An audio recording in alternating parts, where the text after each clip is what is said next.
Welcome to the Banker Lamp. Please enjoy the video. You start by opening the workbook and clicking the bar chart to activate chart tools. This puts you in control. Next, click the exact data label or axis label you need to change. Be precise, because clicking the whole series selects many points. Once selected, press Enter or double-click to enter inline edit mode. This lets you change text directly in the chart, which is faster than opening separate panes and preserves formatting while you type the new label.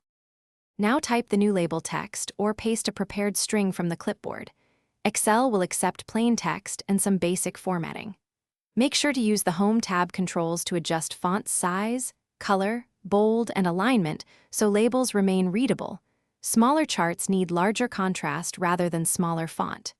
If you have many labels, change one label and then copy its formatting with Format Painter, or link labels to cells with equal cell reference to keep them dynamic and reproducible. To finish, press Enter to confirm each edit and save the workbook so changes are locked in. If you need dynamic labels, link the data label to a cell using equal sheet 1. A2, this keeps text updated when values change. Make sure to check label alignment and wrap so long text doesn't overlap. If your edits disappear, validate that the chart still points to the correct data source and that you selected the label itself rather than the entire series. This is the most common rescue step. Thanks for watching. If this was helpful, leave a like and consider subscribing. See you next time.